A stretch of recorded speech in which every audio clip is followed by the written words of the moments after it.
Hey everyone, this is Neo Reality Entertainment. I wanted to go ahead and give my thoughts on the Hell in a Cell build up to the pay-per-view Monday Night Raw ended, and I've been watching the Stone Cold podcast. But I wanted to go ahead and give my thoughts on the Hell in a Cell build. Mostly the three top matches, in my opinion: Seth Rollins versus Kane, Roman Reigns versus Bray Wyatt, and Undertaker versus Brock Lesnar. Let's start with Undertaker Brock Lesnar. It was non-existent. There was nothing fueling the story. They barely showed up. Lesnar showed up once or showed up once before the final Raw, and it wasn't really much. He just stood around looking intimidating, and Paul Heyman cuts a promo. And I gotta be honest, lately I've been feeling like Paul Heyman's becoming repetitive in his promos. It doesn't feel like he's adding anything new to his promos. It just feels the same thing. It's not like Bray Wyatt where he has so much rhetoric and so much interpret this, interpret that. But Paul Heyman, he just gives it straightforward. Like, I literally could guess what was going to be said. My client Brock Lesnar conquered the streak, just to get in the Undertaker's head. He will destroy the Undertaker. It will be the end of the Undertaker. The Undertaker's legacy will be tainted forever in the annals of time. And what else? I'm not surprised when I found out I was right. Uh, and that's pretty much it for that. Seth Rollins versus Kane. I'm going to be brutally honest. I actually kind of like the storyline they had with Kane. Yeah, it's a guilty pleasure for me, mostly because I've been a huge fan of the old Kane. Okay, I know Kane did comical acts when he back then when he was still masked, but he at least still felt intimidating. Like when I helped this kid out during the Attitude Era with this slot machine and then when he didn't get the prize, he just went ahead and said, "You know what? I'm the Demon King. I'm gonna just do whatever the fuck I want," and smashed through it and just stole pretty much everything and just handed it to the kid and walked off. And I just said, "Okay, that was corny, but it was kind of badass." But but if this storyline was happening, had Rollins been booked much stronger, I would have said I loved it. So I'm just looking at this and thinking it's a guilty pleasure. So I'm really shooting myself in the foot here for that. So and let's talk about what they also added, saying that if Demon King loses, Corporate King will be fired from being director of operations. Way to add in a suspension of disbelief. I'm so shocked. I wonder who's going to win this match. Seth Rollins. And okay, and I'll just give a quick overview of the other matches. John Cena has an open challenge. No one cares. Kevin Owens versus Ryback. Somewhat solid, but kind of the same thing happening. New Day versus Dudley Boys. Okay, it's pretty much. It was going well at first, and then they kind of stopped focusing on the New Days and Dudley Boys feud. They just let the New Day just run rampant, and there was very little build. So there's that. Charlotte versus Nikki Bella. It's kind of obvious what's gonna happen. The pre-show change from Randy Orton and Ambrose for Randy Orton and Ambrose versus Harper and Strowman to Ziggler, Cesaro, Neville versus Rusev, Sheamus, and Barrett. So that's out of nowhere. So skip that. Okay, now let's talk about Bray Wyatt versus Roman Reigns. I really love this feud. I will admit this feud has had some slow edges and some questionable decisions, such as Bray Wyatt losing at SummerSlam. I am not letting that go. I wanted a new streak, damn it. Why didn't you see the money making in that, Vince? But that's beside the point. This feud has been really well done. It's not your typical John Cena feud. One victory for the bad guy, and then Cena rises above and buries him to the depths of despair and obscurity. But mostly despair because you know you peaked, pretty much. And also obscurity, since you're going to take forever to recover your momentum. And this feud has been so well done, and at this point, it doesn't really affect them. It doesn't affect them losing. One of them loses the match, I don't see it affecting them. It could go either way for them. So I see nothing bad going on with this match unless they screw up the match somehow so badly that I'm actually anticipating WWE to do it. Like, they'll find a way to break through the cell. The Wyatt families will find a way to break through the cell. Then it will be a 5-4-on-2. I mean, like, Eric Rowan came back to zero fanfare and commentary thanks to Vince's micromanaging, thinking we're too stupid to realize that Rowan was missing the whole time. Or to say, that's Rowan! I really hate that. But I'll talk about commentary of WWE in another video one day.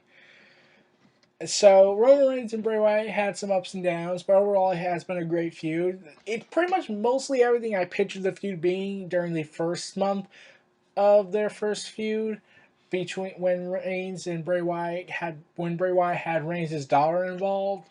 And I thought, okay, did Triple H read my article about the Roman Reigns Bray Wyatt feud, how I see it going? Like, yeah, you stole that idea from me. I demand royalties. but but like the feud kind of dragged a bit, especially last week when Roman Reigns cut this lengthy promo where it's basically this: summarize everything, exposition, exposition, exposition, exposition. I'm pretty certain Vince McMahon thinks that we're so stupid we completely forgot the entire feud. Like, we know what started the feud, we know what the motivation was, and Vince is just saying, well, I think these fans are very stupid. They tend to be very close-minded about everything. They also tend to also not catch up and look at the WWE Network. Let's remind them about the WWE Network as well. Okay. I'm Vince McMahon, and I don't care what these people want. And so that's definitely a big drag. And then Roman Reigns at the last match made a shoot pretty much, in my opinion, where he just went ahead and just brought up how hard he's working, how he's just trying to support his family. Okay, I'm trying to not be pissed off about that because I know for a fact that I heard this somewhere before. Except Cena used cancer kids. I'm still pissed off on that. And to this day, I have not been watching any Cena matches. I always skip it, either to Monday Night Football or to just another channel. I refuse to watch Cena, and so skipping him. So I kind of felt a little odd, like, okay, that kind of could come off the wrong way. I mean, like, I know Vince kind of gave you these dumb lines, and you pretty much felt like you had no choice. But come on, Reigns, don't be Cena. We already have enough problems with him. And Bray Wyatt, they're trying to push that Bray Wyatt is afraid of Roman Reigns. Okay, I kind of took numbers to that, mostly because, let's see, he fought the freaking Undertaker.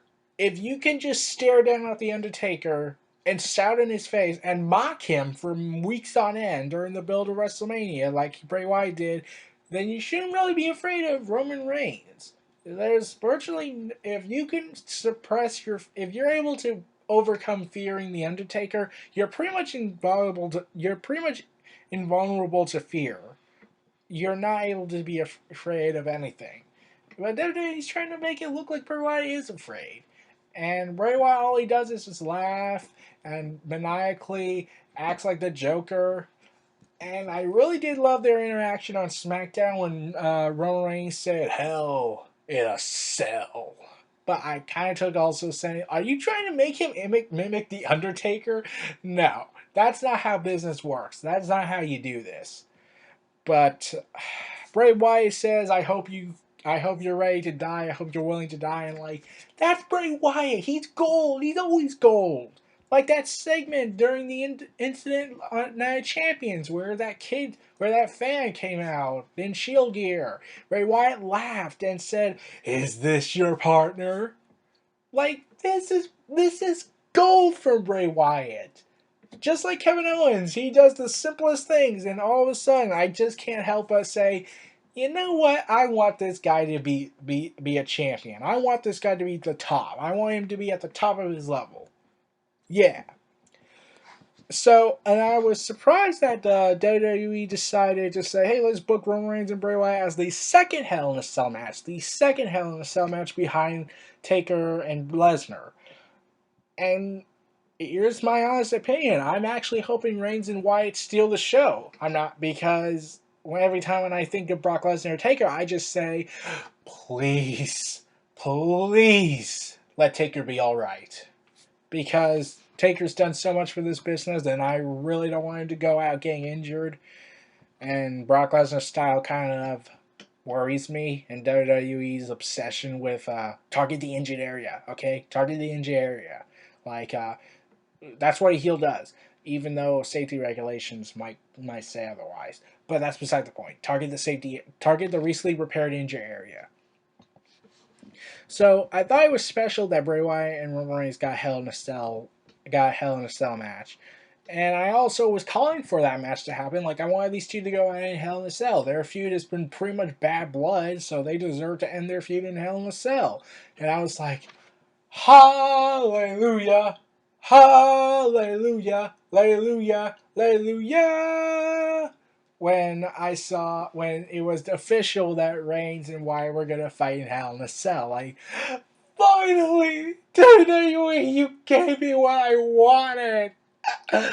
It's so beautiful. It's gonna be chaotic and bloody, minus the blood part. I really wish this was TV-14 right now. This would be so awesome. Like, I'm looking forward to it. I can't wait for what's gonna happen at Hell in a Cell with these three matches. I just hope Undertaker survives this, since WWE obviously doesn't give a damn anymore about his health.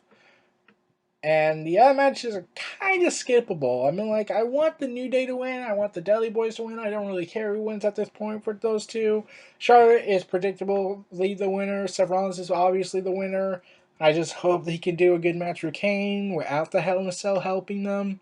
Kevin Owens will be his usual golden cell, basically mock Ryback. John Cena will most likely lose the title, though considering this is John Cena, the face that runs the place, he's going to take the title with him. I wouldn't be surprised by that. But my predicted match of the night will be Roman Reigns versus Bray Wyatt in a destructive Hell in a Cell match. I'm looking forward to that. Well, everyone, this was Neo Reality Entertainment. Feel free to like, comment, subscribe, and donate, and stay tuned for more.